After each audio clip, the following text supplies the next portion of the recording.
anything that is not a good use of your time and you didn't go to school for, if you can, you really need to outsource, and you need to do that as quickly as possible. Dr.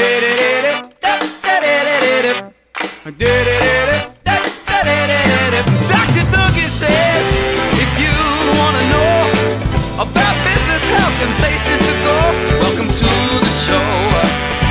Yeah, welcome to the show. If you know that you want to grow your business, your practice, and portfolio, welcome to the show. Hello, and welcome to $1 Million Chiro, the podcast for chiropractic practice owners. I'm your host, Dr. Mary Frances Duncan, founder and CEO of Simply Southern Chiropractic Center in South Carolina. I'm a chiropractor by trade and an entrepreneur's body. I'm excited to guide you through this journey at the crossroads of chiropractic care and the art of successful practice management. If you haven't already, check out my website, milliondollarchiro.co, where you can access all of our previous podcasts, online courses, and gain more insight on one-on-one coaching with me. And don't forget to stay connected by following us on all social media platforms at $1 Million Chiro. You can listen to $1 Million Chiro, the podcast, on all popular streaming platforms like Spotify, Apple Podcasts, and YouTube. Ultimately, if you enjoy what you're hearing, please hit that subscribe button and leave us a glowing 5-star review. Reviews allow us to hear from our listeners and what interests you. Now, let's get to the backbone of it all.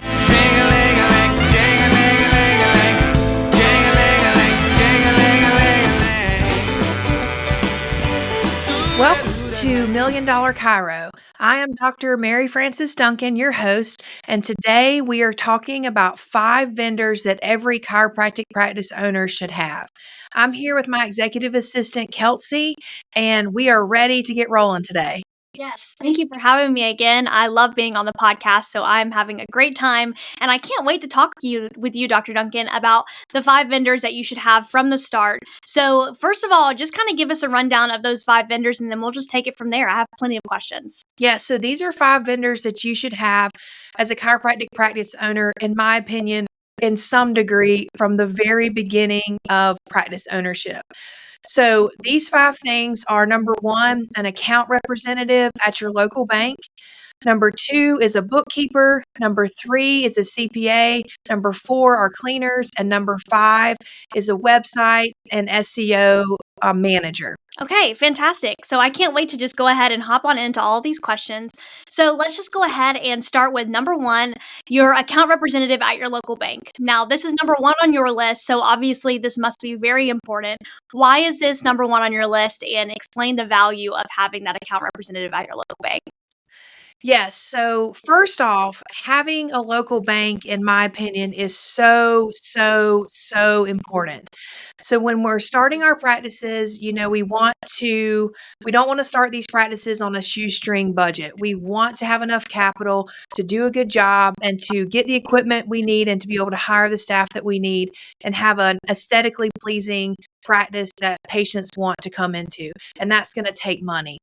If you can, I highly recommend working with your local bank or a local bank instead of a national bank. And there's so many reasons for this. A local bank is going to care way more about you than a national bank is going to, because a local bank is invested in your local community just like you are.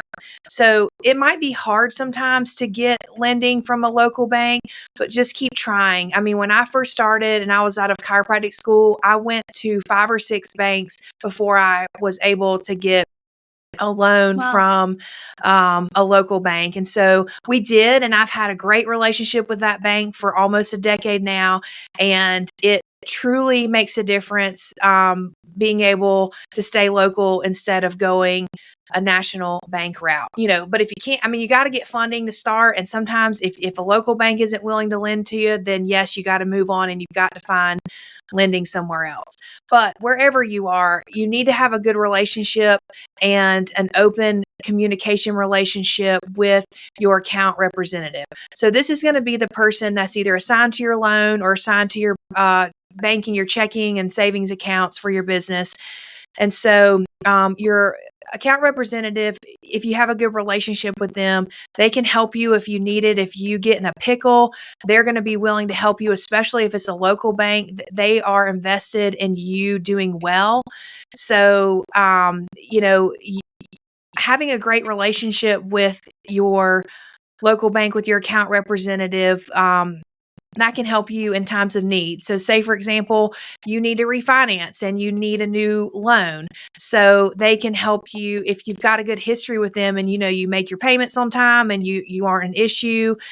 They can help you find maybe another loan to refinance. Is that with the SBA? Is that with a traditional commercial loan? They can help you get the best rates on that. If you need help sending a wire, if you need help getting documentation for another vendor that you're credible, they can help you. They can vouch for you on so many levels, and I just cannot recommend enough using a local bank and having a great relationship with your account representative. So, in my suggestion is go to your bank. Make sure that you're seeing this representative face to face on a regular basis. I'm at our bank at least once a week for something. I meet my representative comes to our office and we have annual meetings. I give them Christmas gifts. Treat them as part of your team because they are invaluable. If you get in a pickle or you really need help, they will be there for you. And when you're ready to grow and expand, which is what we want to encourage you to do on this show, they're going to be there to back you up. Absolutely. And I love the aspect of them being a part of your team, because while we have an in-house team that's fantastic, me and myself and Dr. Duncan, we both work very closely with these outside vendors every single day. So it's really important to treat these people like they're a part of your team, because truthfully they are.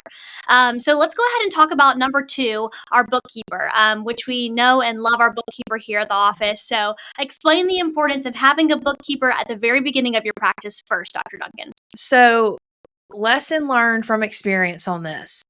I did not know what a bookkeeper did. I did not know that I needed a bookkeeper in my first, I think 2 or maybe 2 years, maybe 3. I think 2 years of practice. I don't think I got that far without realizing I needed help.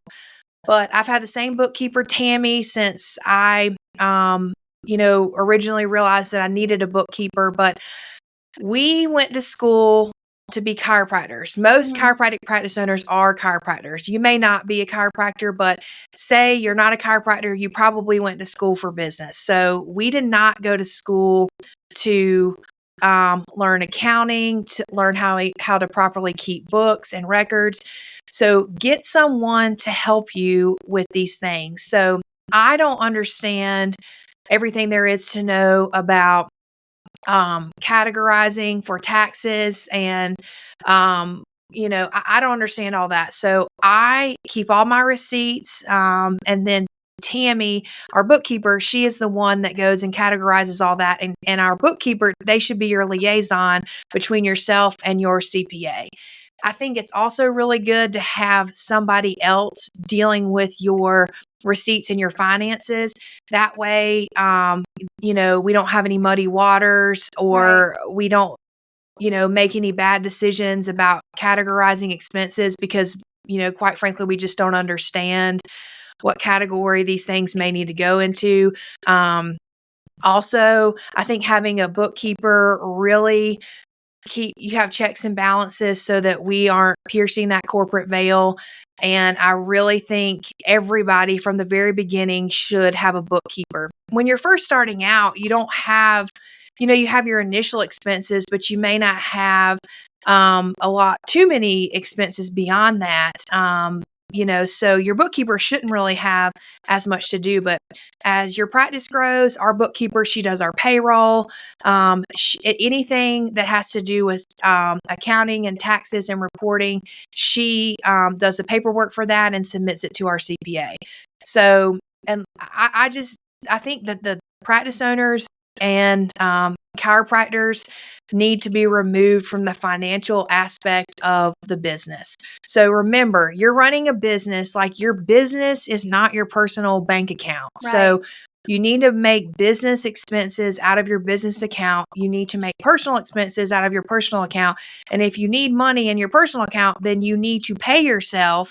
However, your CPA tells you to do that, if you're going to take a draw, or, some of this needs to be run on payroll too, but you need to keep those separated. And I really think that a bookkeeper, especially in my practice, really helps keep that in check for me and helps me realize, okay, how should I be spending money? And what account should we be spending them out of? So, yeah, and kind of explain to us. I know you mentioned that Tammy's been with us. She's your first bookkeeper and the only bookkeeper we've had. So explain to us the value in keeping that one person on staff, and why it's so important to have just her. We've had her on staff this whole time. yeah, so Tammy is a contracted vendor. So she is not employed by our practice, but she is she works with our practice and me closely. She has maybe a handful of clients, but she's been with me since the beginning. It takes me a very long time to trust people, but I've worked with her so long that I really trust her, and I know that she has my best interests in heart. So all these 5 vendors that I am talking about today, you need to like them and trust them. And sometimes, that takes time to gain that trust of these people, but you're going to be working with them so closely, and they're going to know your business. So it's really important to find somebody that you jive with from the beginning. And the longer someone can stay with you, the more they're going to be helpful, because they understand the expenses you have, and the things that you need to purchase, and they can really help guide you in the right direction. Tammy helps me understand, okay, you might be spending too much in this category, or we can spend more in this category to help with our tax liability. I mean, she's invaluable in that regard. Right. So we're going to hop into the third vendor that you find super valuable, who I know that you also find incredibly valuable, just as much as Tammy and your local banker, which is our CPA. So explain to all of us first what a CPA does for a business. I know for myself and people who are not practice owners, maybe even some practice owners might not know what a CPA does for a business and why they're so invaluable. Yeah, so a CPA is a certified public accountant, and every chiropractic practice owner needs a CPA. Do not do your taxes yourself. There are so many parts and pieces when you become a business owner. All of your expenses are running through for your business, are running through your entity, and then they run through you personally. So do not attempt to do this on your own. You do not want to have any issues with the IRS. And the CPA, so the first 3 vendors sort of, hopefully in an ideal situation, would really work together. Right. So my account representative at the bank talks to our bookkeeper, Tammy, who talks to our CPA. And also I have a financial advisor, and he's in the mix too.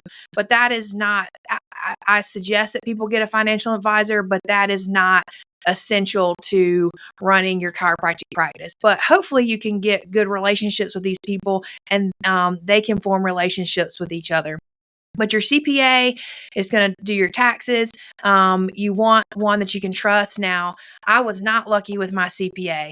I found Tammy, our bookkeeper, immediately, and we were a great fit. But I've been through, this is our 4th or 5th CPA, and she's amazing, Yeah. but it took me years to find the right one. So you've got to find somebody who understands your business and that they are listening to you. So we ran into issues years ago where I mentioned to my CPA that our practice was growing, and I wanted to make sure that we were paying quarterly taxes to keep up with this. Well, she was going off reports from the prior year, but we were in such a big growth mode, she wasn't accounting for the growth that we were having. So we get to the end of the year, and I owe almost 6 figures to the federal government, for that next tax year. And after that, I just, I realized I've got to get another CPA. So don't feel bad if you have to leave a CPA and find another one. And I didn't know anything about accounting or taxes. And so that this is a skill that I've learned. Now I know what to look for, but I didn't know what to look for in the beginning.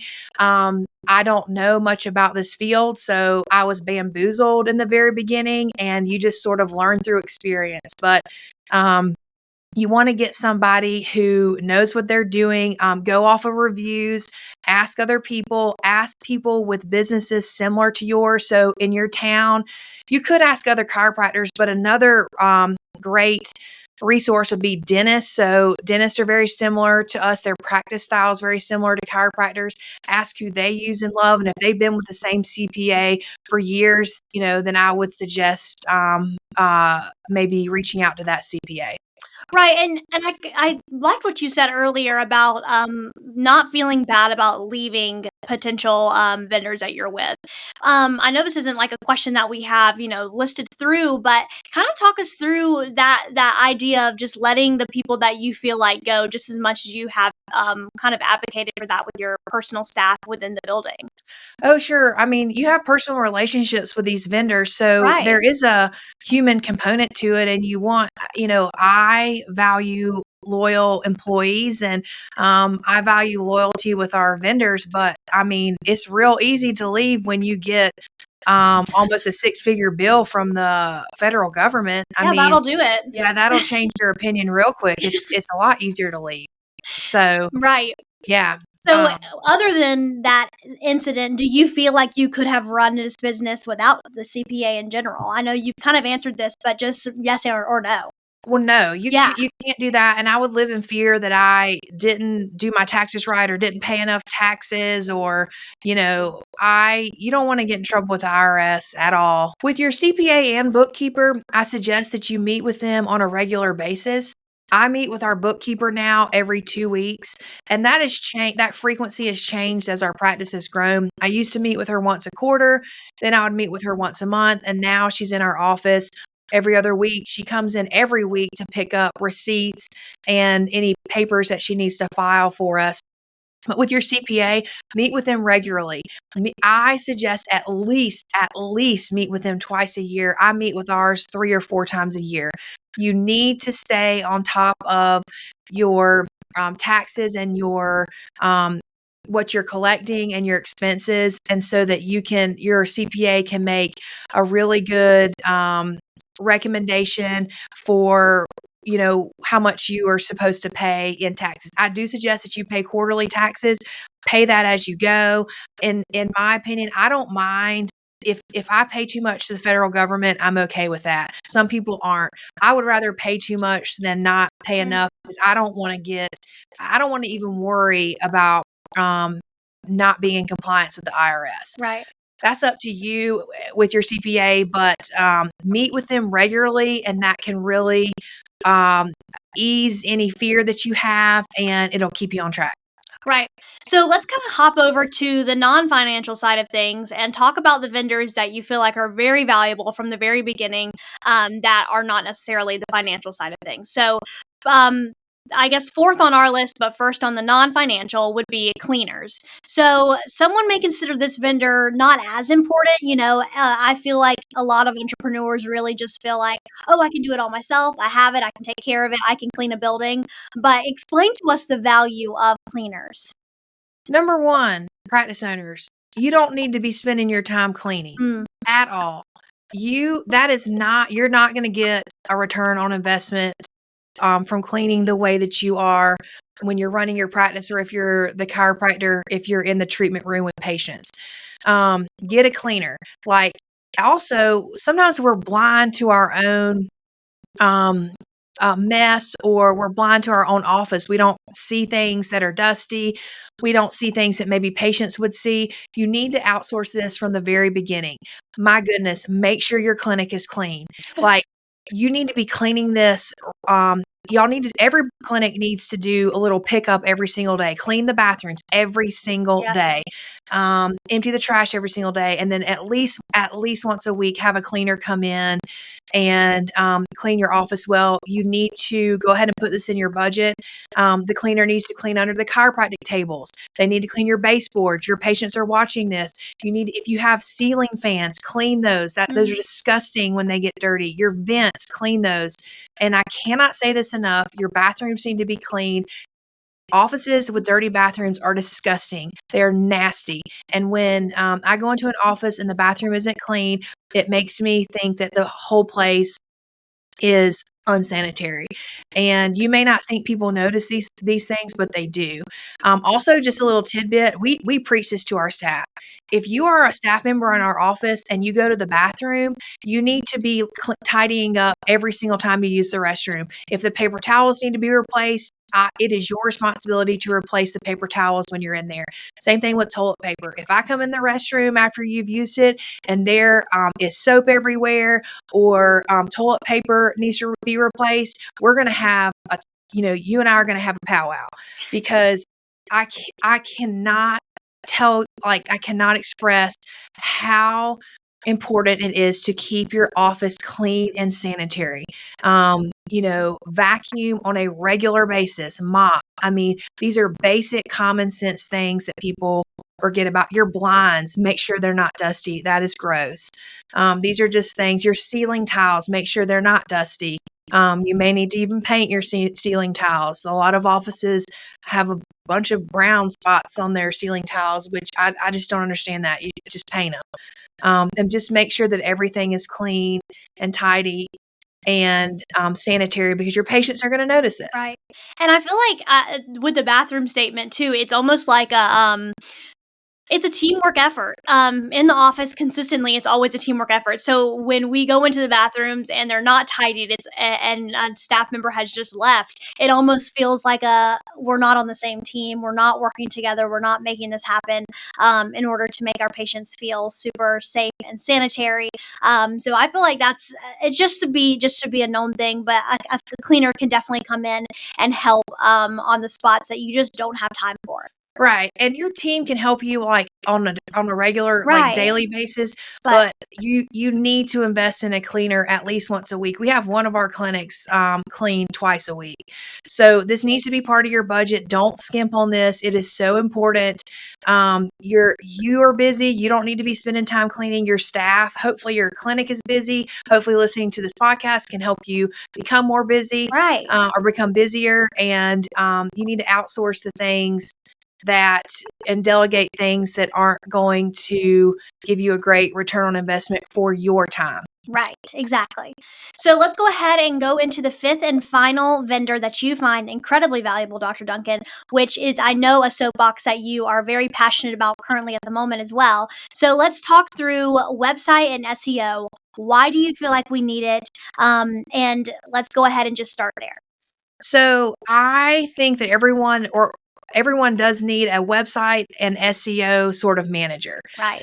So we all need a web presence in this digital world. You can't get by without having a website these days and a digital presence. And we went to school to be chiropractors. We did not go to school to be marketers. So outsource that. I don't understand coding of websites. You probably don't either. And if you do, that is not where you need to spend your time at all. Get a website up. You need to have a webmaster, that makes sure, at the bare minimum, that just make sure that your site doesn't crash. And they're keeping up with that. I don't understand SEO. I don't think a lot of chiropractors do. We're not supposed to understand SEO. I think some people that advertise that they do SEO don't even understand SEO. But outsource those things that take you so much time, and take time away from you doing the things that in your practice that are going to produce revenue. So I'll put a plug in. There's a book that I suggest everybody read. It's called Who Not How by Dan Sullivan. And he talks about delegating tasks to other people that can help you be able to do the tasks that are going to move the needle and are going to help your practice make more. So your most important job as a practice owner is to make sure that your clinic is growing, and you making sure you checking your website on a regular basis. It's just not one of these things. So outsource that, delegate. Um, you know, marketing is a whole nother topic of conversation. When you're first starting your practice, I do think everyone needs a website, like a webmaster, and then maybe someone to work with their SEO. And then as you get busier and your clinic grows, then also start outsourcing other parts of marketing, such as social media. You don't need to be spending time doing all these posts. You might have to film a video or take a picture for a Sure. social media manager, but you do not need to spend time posting all that stuff. You can eventually outsource some other things too. But in the very beginning, if you're just starting or you're just starting on this journey of scaling your clinic, at a bare minimum, I suggest that everyone needs someone to take care of their website and do their SEO.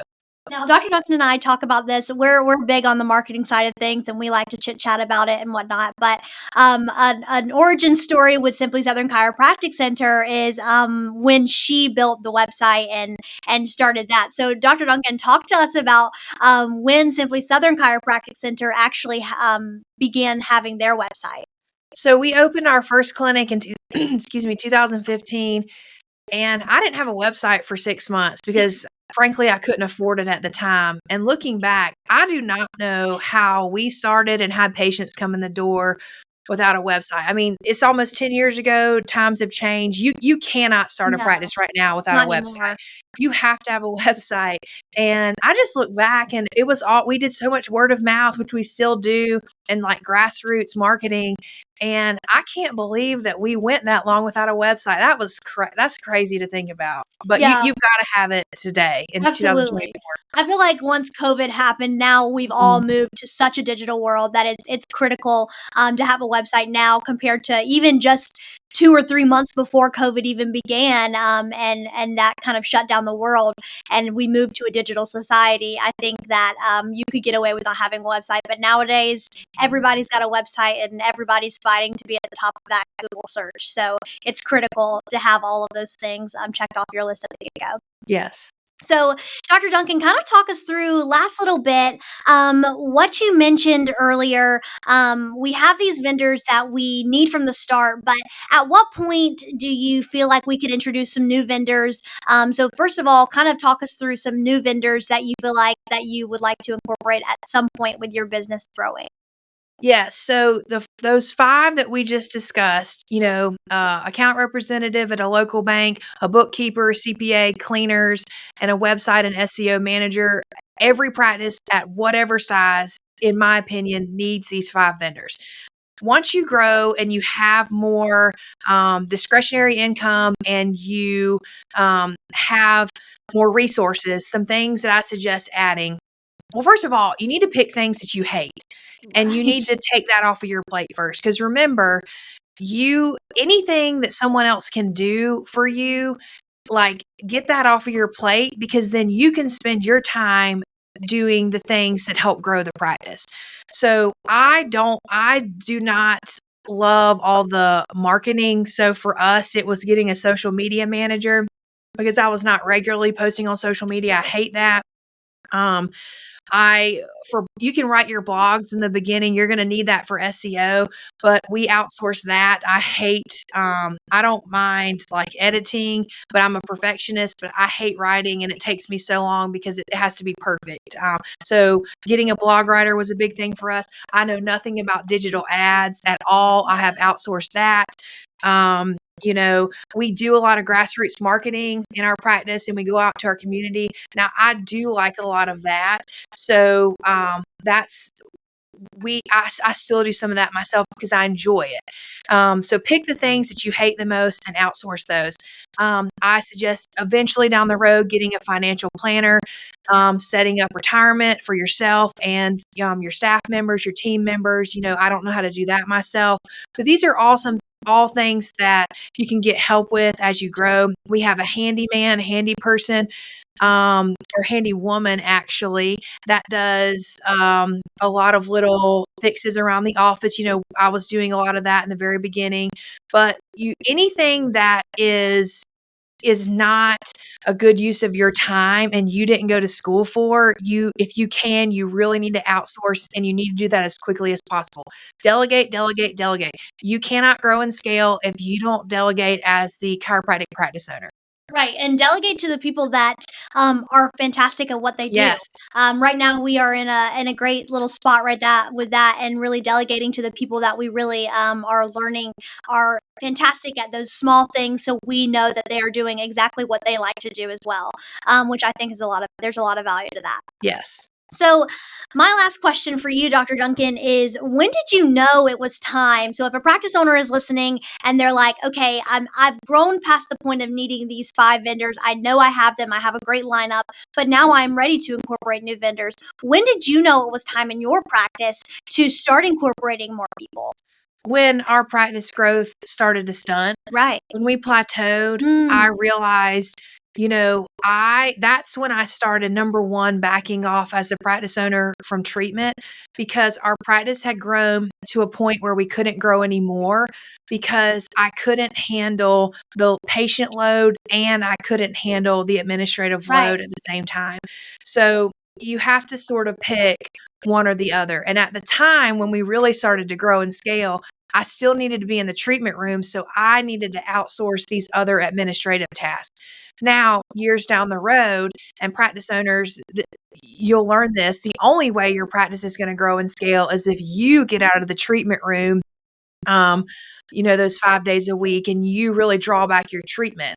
And then when you get to that point where you have so much on your plate that you cannot get everything done and your growth is starting to stunt, not because you don't have new patients coming in the door and bodies on the chiropractic tables, but because you can't get to the tasks that you need to complete, that's the time to start outsourcing things to vendors. Don't be a hero, get help, and don't be a cheapskate. Like, spend the money on these, on using these vendors. And yes, could you probably do some of these things cheaper? You absolutely could. But if somebody can do it, I heard this one time. If somebody can do a task 80% as well as you can, pay them, outsource them. So that's my recommendation of knowing when it's time to start getting rid of things and taking them off your plate. Right. And that recommendation, or that quote that Dr. Duncan just mentioned, was from a book called Buy Back Your Time by Dan Martell. So that is a great That's right. reference for anybody who's looking to buy back some time.